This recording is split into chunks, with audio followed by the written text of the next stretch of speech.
Bonjour à tous, c'est Sia et aujourd'hui on se retrouve pour la première vidéo d'une série de vidéos que je compte faire pour aider les débutants à s'y retrouver dans la stratégie Pokémon. Débuter la stratégie Pokémon en 2025, ça peut être assez compliqué, il y a beaucoup de termes complexes, beaucoup de jargon à connaître et surtout beaucoup de Pokémon tout simplement. Du coup aujourd'hui je vais vous introduire la stratégie Pokémon et par où vous y prendre si vous voulez vous lancer dans ce domaine. Que ce soit en tant que joueur, en tant que spectateur ou un peu des deux. Alors dans un premier temps, on va commencer tout simplement par définir qu'est-ce que la stratégie Pokémon. Et oui, ça veut dire quoi ? La stratégie Pokémon, c'est tout simplement le fait de jouer une équipe compétitive de manière la plus optimisée possible. C'est-à-dire qu'on prend les Pokémon du jeu original et on les optimise au maximum, que ce soit au niveau des attaques, des statistiques ou autres, pour les rendre les plus forts possibles. Et avec tous ces Pokémon optimisés au maximum, on fait des équipes et on s'affronte en PvP, en joueur contre joueur, pour voir qui sera le meilleur dresseur tout simplement. D'où le terme stratégie, parce qu'il faut optimiser chaque EV, chaque attaque, chaque compétence, et surtout il faut savoir anticiper l'adversaire sur le terrain. Il y a tellement de paramètres à prendre en compte et tellement de choses à savoir que c'est hyper compliqué de s'y retrouver, et on va commencer directement par le plus évident, les différents types de formats. Parce que oui, comme si c'était pas assez compliqué comme ça, il y a différents types de formats dans lesquels vous pouvez jouer et vous affronter sur Pokémon. Alors le premier format, celui qu'on appelle le format officiel, c'est celui où se déroulent notamment les championnats du monde de Pokémon, il s'agit du VGC.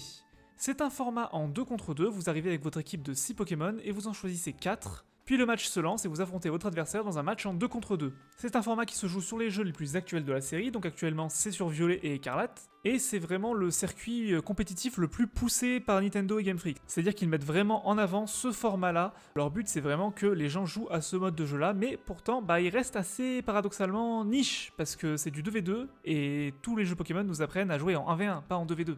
C'est pour ça qu'il y a un autre format entre guillemets officiel qui est le 3v3. Alors c'est pas 3 Pokémon en même temps sur le terrain, non, c'est simplement que vous amenez votre équipe de 6, vous choisissez 3 Pokémon, et ensuite le match se lance en 3 contre 3, vous envoyez un Pokémon par un Pokémon, et ça donne des matchs assez rapides. C'est notamment le format du mode Ranked sur Pokémon, donc quand vous jouez en classé sur Écarlate et Violet, vous tombez sur ce format. C'est le mode le plus rapide, et avec sa propre méta, mais on va pas beaucoup en parler parce que c'est vraiment un mode, disons, pas hyper intéressant, en tout cas moins que les deux autres, parce que c'est moins mis en avant et moins compétitif. Et enfin, le troisième format, celui qui paradoxalement doit le plus vous parler alors que c'est le format qui est considéré comme non officiel, le format Smogon en 6v6, qui se joue principalement sur simulateur, sur Pokémon Showdown. Sur cette chaîne YouTube, je vous parlerai exclusivement de ce format-là, parce que c'est celui que je maîtrise le mieux déjà, et parce que tout simplement c'est celui qui m'intéresse le plus et qui parle le plus de monde. Et oui, sur Pokémon on est habitué à faire des matchs en 6v6, pas en 3v3 ou en 2 contre 2. Mais si vous voulez du contenu sur du VGC ou du 3v3, je vous conseille les vidéos de Harry ou de Redemption qui en parlent très bien.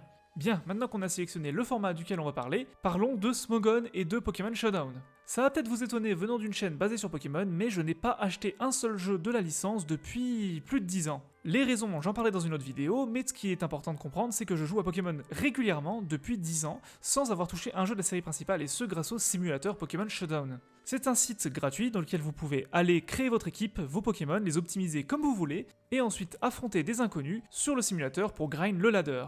À la base, ça a surtout une vocation de simulateur, donc pour ensuite recréer ça sur le vrai jeu, mais énormément de gens dont je fais partie s'en servent tout simplement pour jouer, donc comme un jeu plus qu'un simulateur. Et il y a donc plusieurs formats possibles au sein même de ce simulateur, on va en parler vite fait. Déjà, vous pouvez choisir votre génération, et oui, Pokémon ça évolue d'une génération à l'autre, un Dragofeu en 1996 n'est pas le même qu'un Dragofeu en 2025. Il aura appris de nouvelles attaques, obtenu de nouveaux talents, parfois même les statistiques auront changé, et dans certains cas extrêmes, des méga-évolutions seront arrivées, donc vraiment ça n'a plus rien à voir. Il y a également le méta qui change, un méta avec beaucoup de Pokémon eau favorisera les Pokémon plantes, et s'il y a beaucoup de Pokémon feu, ça favorisera les Pokémon eau, vous avez compris le délire. Du coup la génération est très importante, et vous pouvez sélectionner dans Pokémon Showdown la génération dans laquelle vous voulez jouer, mais en général la génération la plus récente sera considérée comme le jeu principal, donc aujourd'hui, à l'heure où je fais cette vidéo, c'est la 9ème génération, celle basée sur les jeux Écarlate et Violet. Et ensuite il y a le système de tiers. Vous savez, les tier lists, vous voyez ce que c'est? Et bien dans Pokémon Showdown, les tiers ça fonctionne de la même façon. Il y a une hiérarchie, les Pokémon les plus bas sont les plus faibles et les Pokémon les plus hauts sont les plus forts. Il y a tout d'abord le ZU, puis le PU, puis le NU ou Never Used, puis le RU ou Rarely Used, le UU, Underused, et l'OU, Overused, qui est considéré comme le tiers vraiment principal. Quand vous entendez quelqu'un dire qu'un Pokémon est fort en stratégie Smogon, c'est que le Pokémon est fort en Overuse généralement. Parce qu'il y a encore un tiers au-dessus qui s'appelle l'Uber, pour banni. C'est les Pokémon qui sont juste trop forts, on les a foutus dans leur propre tiers, et ils ont leur tiers banni. Un Pokémon peut par exemple être beaucoup trop fort pour l'overuse, genre parce que c'est un légendaire par exemple, mais il peut être nul par rapport aux autres légendaires, donc être en Uber, mais très mauvais en Uber, donc ça serait un mauvais Pokémon pour son tiers. Par contre, si on le rétrograderait dans le tiers inférieur, ça serait un Pokémon complètement broken. Il y a d'ailleurs eu plusieurs fois des cas de Pokémon qui se sont retrouvés par le passé en Uber et qui sont descendus en overuse, voire même plus bas, parce qu'avec les nouvelles générations, ils sont devenus beaucoup plus faibles. Et à l'inverse, même si c'est plus rare, des Pokémon qui dans certaines générations étaient faibles, et grâce à des nouveaux outils qui sont arrivés, sont devenus très forts et donc ont monté dans les tiers. A savoir que vous pouvez totalement jouer un Pokémon d'un tiers inférieur dans un tiers supérieur si vous le souhaitez. Par contre, l'inverse n'est pas possible, ça serait abusé de sortir un Rayquaza contre des Pokémon considérés comme nuls. Ça, c'est pour la base des bases sur Pokémon Showdown. Maintenant, pour vous aider à vous y retrouver, vous pouvez utiliser des sites annexes comme l'excellent site Coup Critique, créé par l'équipe de Rédemption, qui vous donne tout un tas de ressources stratégiques et de sets pour vos Pokémon préférés, peu importe le tiers, peu importe le format, même si c'est principalement orienté sur le format solo 6v6. C'est d'ailleurs là-bas que j'utilise la plupart des ressources pour faire mes vidéos shorts sur lesquelles vous êtes sûrement déjà tombé si vous êtes là.